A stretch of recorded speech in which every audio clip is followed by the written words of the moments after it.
सेवा सेवा सेवा आज पेन दादा मरकामना सेवा सेवा आज पेन दादा मरकामना सेवा सेवा। शहीद वीर नारायण सिंह बलिदान दिवस अमर रहे अमर रहे। शहीद वीर नारायण सिंह बलिदान दिवस अमर रहे अमर रहे। गुरवाना गणतंत्र पार्टी जिंदाबाद जिंदाबाद गुरवाना गणतंत्र पार्टी जिंदाबाद जिंदाबाद जिंदाबाद। आज के इस शहीद वीर नारायण सिंह जी की शहादत दिवस में उपस्थित सभी हमारे समाज के प्रमुखगण, राष्ट्रीय पदाधिकारी, प्रदेश पदाधिकारी, जिला पदाधिकारी, ब्लॉक पदाधिकारी, ग्रामीण पदाधिकारी, सभी के चरणों में सादर सेवा जोहार। और इस सभा में उपस्थित सभी मातृशक्ति, पितृशक्ति, युवा शक्ति, युवती शक्ति, सभी को सादर सादर सेवा जोहार, जोहार जोहार। हमारे इस गांव के खेल कूद के ठाकुर दे खेरोदाई, इस नार की समस्त हमारे पेन पुरखा सभी को पेन जोहार, सेवा जोहार अर्पित। आज बड़ी खुशी की बात है कि बहुत दिनों के बाद हमको ये देखने को मिल रहा है कि हम कोई भी हमारी क्रांति दिवस है या क्रांतिकारियों की जो शहादत दिवस है आज समाज के लोग मनाते थे, लेकिन दादा मरकाम की देन है कि आज आपके सामने में दिखने को मिल रहा है कि स्कूली बच्चे जो स्कूल में पढ़ते लिखते हैं वो बच्चे हमारी जो क्रांतिकारी हैं, हमारी जो पेन पर्व है उसमें रुचि ले रहे हैं, उसको जानने की उत्सुकता उनके अंदर बन रही है। आज जिस चीज की हमें जरूरत थी, पेड़ अगर बड़ा हो गया है और टेढ़ा है तो उसको सीधा नहीं किया जा सकता, सीधा करोगे तो टूट जाएगा क्योंकि वो बड़ा हो चुका है। लेकिन वही पेड़ छोटा है, बच्चा है, अगर आप उसको जिस दिशा में जैसे उसको बड़ा करो, सीधा करो, टेढ़ा करो या मोड़ दो, वो उस हिसाब से वो आगे बढ़ेगा, ढलेगा। तो आज हमको यह जो हमारे भविष्य की जो जनरेशन है, हमारी आने वाली पीढ़ी है, जो अपनी परंपरा पे, अपनी लोक संस्कृति पे, लोक इतिहास पे गर्व कर रहे हैं, ये बहुत बड़ी खुशी की बात है। और ये जो हो रहा है वो हमारे आज पेन दादा मरकाम के विचारधारा की देन है, उसकी मिशन की देन है, गुरवाना सिद्धांत की देन है। मैं भी छोटा से उम्र से गुरवाना के मिशन में जुड़ा। हमारे उधर उस समय छोटा देव बड़ा देव बहुत सब चीजें प्रकरण चलता था, तो उस समय जुड़ा, पढ़ाई लाइफ में जुड़ा। जब इतिहास के संबंध में ग्रेजुएशन किया, मैं मास्टर डिग्री हासिल किया इतिहास में, हिंदी साहित्य के इतिहास में, वो भी आर्कोलॉजी में, पुरातात्विक इतिहास में पीएचडी किया, तो पता चला कि हिस्ट्री में मिस्ट्री कहाँ से हो रही है। कथाकार और इतिहासकार दोनों में अंतर बहुत है, क्योंकि हिंदी साहित्य में दो इतिहास है, एक गद्यांश और एक पद्यांश। आप लोग पढ़ने लिखने वाले बच्चे लोग जानते होंगे, सब स्टूडेंट हैं। कवि और लेखक, कवि जो अपनी मन की बात को, मन की कल्पना को, मन की भावना को लिपिबद्ध करता है, उसको कहानी कहा जाता है, किस्सा कहा जाता है।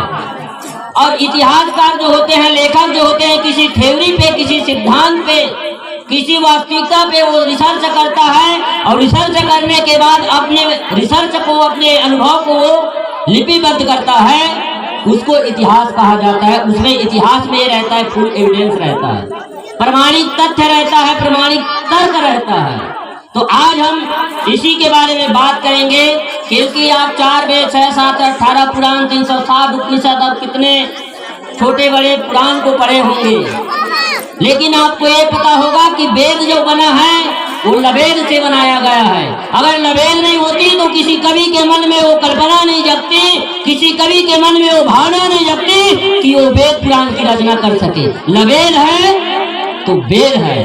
तो हमारे भाई लोग बोल रहे थे कि हम वो व्यवस्था को मानने वाले हैं, वो इतिहास के मानने वाले हैं जो इतिहास लिखा नहीं गया है। तो क्या इतिहास लिखा नहीं गया है? क्या इतिहास लिखा नहीं गया है, ये बताइए। हमारी जो परंपरा की जो इतिहास, मैं तो ये कहता हूँ कि हमारे एसटी और एससी और ओबीसी, आप हीरक सिंह देव कांगे की, कंगला माझी की 1951 की दस्तावेज को पढ़ेंगे, मूल निवासियों की जनजातियों की सूची को पढ़ेंगे तो मरार, कलार, गोंड, बैगा, तेली, कुर्मी, तेली, तंबोली से लेकर के पूरे 152 जनजाति, 152 जातियां गोंड की सूची में हैं। आज भी पूर्व में गोंडियन परंपरा को मानने वाले हमारे एसटी, एससी और ओबीसी के लोग हैं। हालांकि अभी दिखावे में हम हिंदू हैं तो हम ब्राह्मण को मानते हैं, कह देते कि राजनीतिक लाभ लेने के लिए। अभी तो पहले तो राहुल गांधी जनेऊधारी ब्राह्मण को अपने जनेऊ दिखा रहा था, अब वो ममता बनर्जी अपने मैं ब्राह्मण को गोत्र बता रही है। बताओ, क्योंकि होड़ मची है अपने आप को उच्च बनाने में। अब ये हमारी मानसिकता है, गलत मानसिकता है कि कौन ऊंच है और कौन नीच है, क्योंकि हमारे बीच में, हमारे लोगों की, हमारी सामुदायिक कम्युनिटी के बीच में एक दरार खड़ा कर दी गई और हमारे लोगों की मानसिकता में डाल दी गई कि ये उच्च सोसाइटी और ये निम्न सोसाइटी, ये मध्यम वर्गीय समाज और ये उच्च वर्गीय समाज। जबकि कोई मध्यम और कोई निम्न नहीं होता, कोई उच्च नहीं होता। साइंस के आधार पे माने तो सभी मानव जो हैं, सभी गोंडियन जो हैं सामाजिक प्राणी है। सामाजिक जीवन जीने के लिए उसको एक दूसरे से निर्भर रहने की आवश्यकता है। वो एक दूसरे के ऊपर निर्भर हुए बगैर अपने जीवन नहीं निर्वहन कर सकता। इसलिए पूरे मानव समाज सामाजिक प्राणी है, इसमें उच्च और नीच कहीं नहीं होता।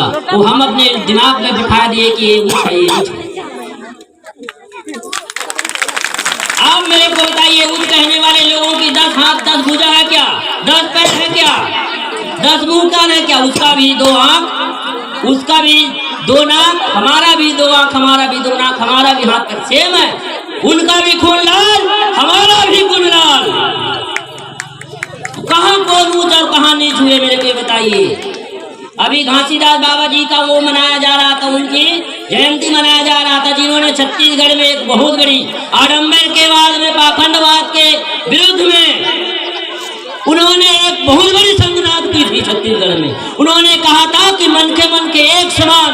ये दुनिया में जितने मानव है, जितने मन के हैं, वो सब एक है, कोई छोटा और कोई बड़ा नहीं है। ये वेद पुराण रच के कागज में लिख के किसी को छोटा किसी को बड़ा बना देना और किसी को मूर्ख बना के लूट लेना, ये चातुर्वर्ण की क्या है?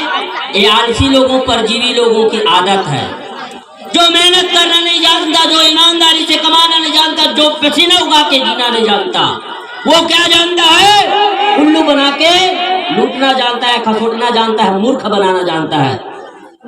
इसके विरुद्ध में हमारे परम सम्माननीय हाफिज गुणवान रत्न दादा हीरक सिंह मरकाम जी ने बहुत बड़े आंदोलन चलाया, बहुत बड़े एक संघनाद की। लेकिन उस आंदोलन को, उस मिशन को हमारे ही लोग, हमारी समुदाय के लोग, जो उस ब्राह्मणी चोला ओढ़े हुए हैं, जो वैदिक व्यवस्था को धारण करने वाले लोग, उनके खिलाफ में खड़े हो गए, यानी विभीषण बन के खड़ा हो गए, जिसके वजह से कई सामाजिक विखंडन, सामाजिक बिखराव हुए।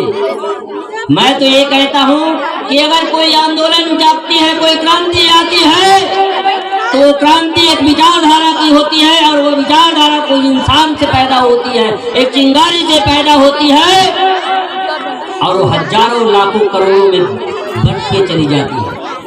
वो आदमी पैदा करने, विचारधारा को पैदा करने वाले व्यक्ति दुनिया में रहे ना रहे, लेकिन उसका विचारधारा जिंदा रहता है। दादा मरकाम मंच में हमेशा कहता था कि अगर कोई व्यक्ति मेरे बात को सुने या न सुने, मेरे बात को प्रकृति सुन रही है, मेरे बात को जीव जंतु सुन रही है, मेरे बात को पेड़ पौधे सुन रहे हैं, और एक दिन वो समय आएगा, एक दिन वो बदलाव आएगा कि जो जय सेवा जय बड़ा देव पीला गमछा रखने के लिए, सतरंगी झंडा रखने के लिए मनाही करते हैं, जय सेवा कहने वाले को सभी सामाजिक बहिष्कार करते हैं, एक दिन ऐसा वो दिन आएगा कि वही व्यक्ति जय सेवा जय बड़ा देव कहने के लिए मजबूर हो जाएंगे। और आज देख रहे हैं आप, मुख्यमंत्री प्रधानमंत्री से लेकर के कोई भी नहीं चुप रहे हैं, सब जय सेवा जय बड़ा देव करे। यहाँ तक तो ये भी हो गया, प्रशासन के लोग बिरसा मुंडा जयंती के दिन को गौरव दिवस के रूप में भी घोषित कर रहे हैं।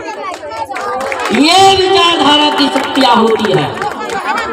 अब हमको ये जाननी है कि हमारी जो अलिखित जो गाथाएं, अलिखित इतिहास क्या है।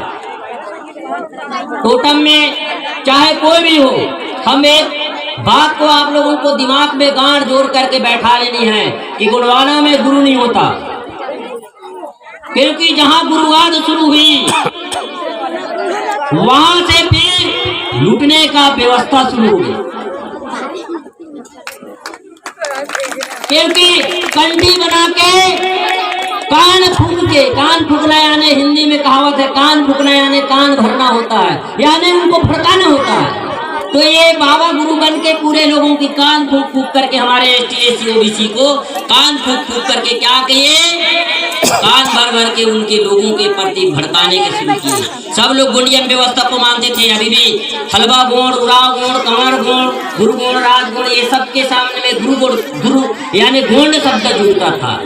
लेकिन अब वो गोंड को हटा दिया, उराव, हलवा, कंवर ऐसा रख दिए कि नहीं। सभी जनजातियों के नाम के बाद उनकी उपजाति के उसके बाद गोंड जुड़ता था, वो गोंड को हटा दिया गया।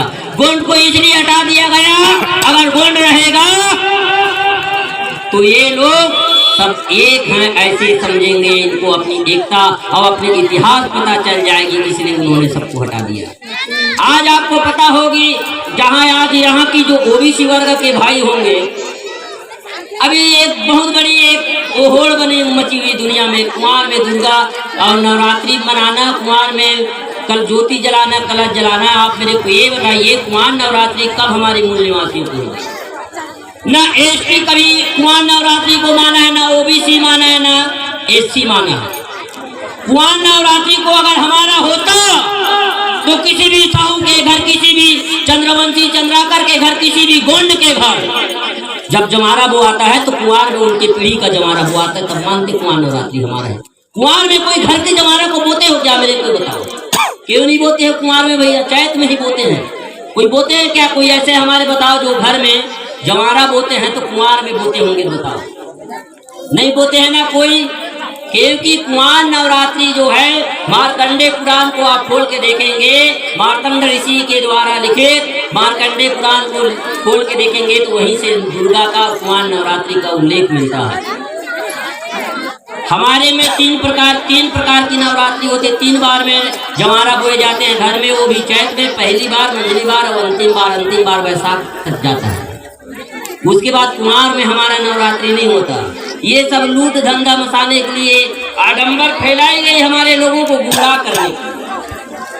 अभी हम बात करेंगे परंपरा। अभी पूछ में सब लोग जानते हैं पीढ़ी पुजाई का सीजन चल रहा है। पीढ़ी पुजाई मानते हो कि नहीं? काज पुसाई, पुसाई, पीढ़ी पुजाई, नारायण देवाला इधर चलता है ना? नारायण देवाला चलता है कि नहीं? नारायण देवाला चलता है, सब जानते हो, सब गुंड लोग जानते हो। नारायण देव के इतिहास के बारे में आपको पता नहीं, लेकिन वो ब्राह्मण के पास जा जाके सत्यनारायण की कथा को आपको पता है। और अपने घर की जो पीढ़ी में जो मानते हो नारायण देव, उसके बारे में आपको कोई पता नहीं है। ये चीज हमारी सबसे बड़ी कमजोरी है। और जो पढ़े लिखे लोग जो हैं, अपने आप को हाई प्रोफाइल में जीवन जीने वाले लोग समझते हैं, जो पढ़े लिखे लोग ही अगर कोई इंटरकास्ट मैरिज किए हैं, अंतरजाति विवाह किया है, तो वो पहला विवाह करने वाला कौन? पढ़े लिखे लोग। अगर कोई किसी धर्म या किसी पंथ को अपना लिए हैं हमारे समाज के लोग, वो पहला किसने अपनाया? पढ़े लिखे लोग।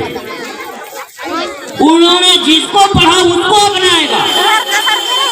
आप गणित का सब्जेक्ट हमारे शिक्षा के सिलेबस में है, विज्ञान की सब्जेक्ट हमारे शिक्षा के सिलेबस में है, सामाजिक विज्ञान की जो सब्जेक्ट शिक्षा के सिलेबस में है, लेकिन गणित में आपको क्या पढ़ाया जाता है?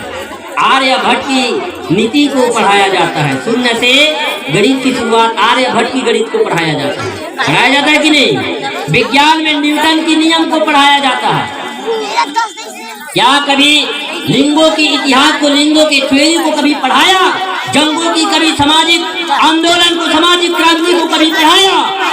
शंभू जी प्रकार से आज मरावी वंश के जो सोने के सिक्का चलाने वाले 1750 साल राज किए गढ़ा मंडला में 52 गढ़ 57 परगना 33 कोट जो अधिसत्ता बना के उन्होंने व्यवस्था बना के राज किए 1750 साल, उसकी इतिहास को अभी कई लोग जैसे राम भरोसा अग्रवाल जैसे लोग कई जने तोड़ मरोड़ के दुर्गावती के इतिहास को राजपूत बताने का काम कर रहे हैं। लेकिन उससे पहले वो ऐसा युग जहां गाय और शेर एक जगह पानी पीता था, और ऐसा एक समय जहां किसी के घर में दरवाजा नहीं होता था, वो ऐसा एक समय जहां कभी कोई लुटेरा नहीं होता था, वो एक ऐसा समय जहां कभी कोई बैर और दुश्मनी नहीं होता था, वो ऐसा एक समय जहां कभी आडंबर और पाखंडवाद नहीं होता था।